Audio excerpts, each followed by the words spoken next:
Hi everyone, I'm going to continue reading Runaway Ralph. We are in the middle of the open road. Ralph sat with his paws clutching his handle grips in fear while the horrible black nose sniffed him. "And just who do you think you are?" asked the dog. "Quiet, Sam!" yelled the boy. A mouse!" Ralph felt very, very meek. Sam eyed Ralph with curiosity. "Where did you get the motorcycle?" he wanted to know. A boy gave it to me." Ralph was beginning to feel slightly braver, but only slightly. That big dog could gobble a mouse up in one big gulp, but not if I hang on to my motorcycle, thought Ralph, feeling that his courage had not deserted him entirely. A dog would not want to eat a motorcycle. "You're kidding," said Sam. "A mouse-sized motorcycle? Where did you come from?" "The Mountain View Inn." "That run-down place?" said Sam. "I'm not surprised that mice are deserting it. Where are you going?" "Well, here, I guess," said Ralph. "I followed the sound of the bugle. I wanted to be near medium-sized children and peanut butter and jelly sandwiches." "Sorry," said Sam. "You can't come in here. I'm the watchdog of Happy Acres Camp, and it's my job to protect the camp." "Aw, come on," said Ralph, who was beginning to see that Sam was not really a ferocious dog. "I'm just a mouse." Sam looked uncomfortable. Obviously, he was a dog that liked to please everyone. "I would let you in if I could, but my orders are to keep out anyone who doesn't belong in here." Ralph hunched down on his motorcycle. "Please, I'm just a teeny little brown mouse. Nobody would even notice me." Sam's honest brown face looked worried. "No," he said at last. "I can't let you in. I have my orders from Aunt Jill and Uncle Steve in the camp office. They are in charge here." "I've had a really long, hard trip," said Ralph. "I'm tired and I'm hungry." Sam looked so worried that Ralph pressed his advantage. "You know, boys like mice. They would be glad to have me." Sam looked back toward a white building under the walnut trees. Then he looked down at Ralph. "I tell you, I can't do it," he said. "If I let you come in, I'd be breaking my orders. I'm already in trouble because a car came along in the middle of the night and dumped a box full of kittens. It got away before I could rouse anybody." "Kittens?" squeaked Ralph in horror.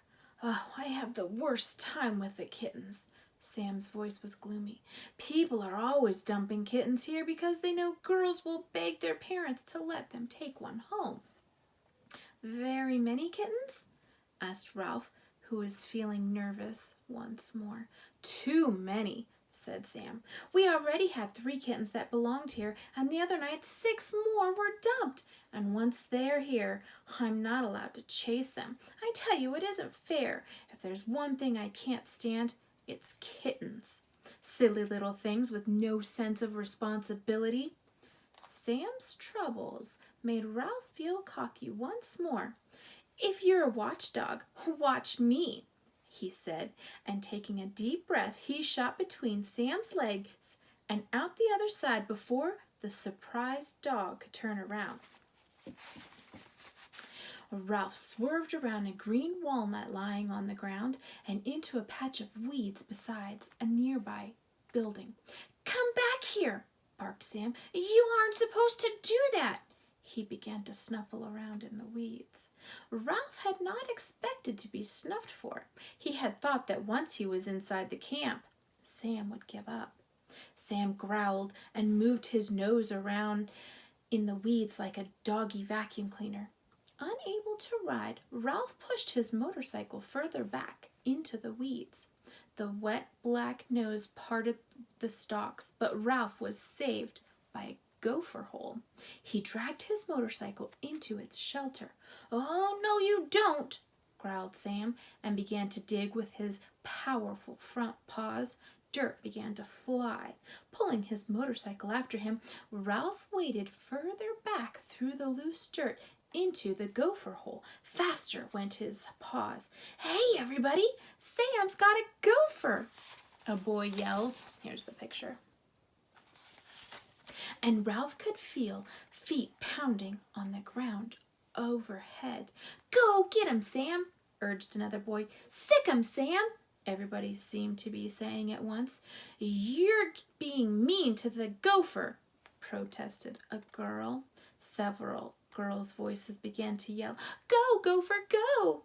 Faster and faster flew the paws with their strong toenails. Sam was panting now.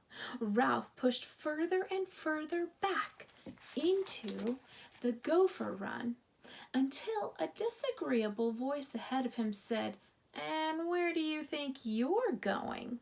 "Eek!" squeaked Ralph, face to face with the owner of the gopher run. He hastily pushed his motorcycle, which he had been pulling, ahead of him for protection. "Beat it!" said the gopher, squinting at Ralph. "I didn't dig this tunnel for mice." The digging paws were coming closer. "Attaboy, Sam!" shouted the boys. "Go, gopher, go!" shouted the girls. Even the gopher looked uneasy. "Please," pleaded Ralph, "save me from that beast." And the gopher was more interested in saving himself. Already he was beginning to move further down the run. "You can stay until that dog stops digging, and no longer," he said, and he fled off into the network of tunnels. Not far away, a bell clanged. "Breakfast! Chow time!" yelled the boys, and the feet that went pounding off in the direction of the bell shook the ground overhead. The paws stopped churning, but overhead, Ralph could hear the sound of panting.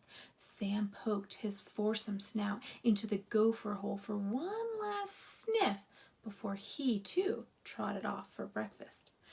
"Whew!" gasped Ralph, leaning against his motorcycle. He had pictured a camp as a place where boys would bring him peanut butter and jelly sandwiches, and not this dark and dusty tunnel inhabited by a grouchy gopher.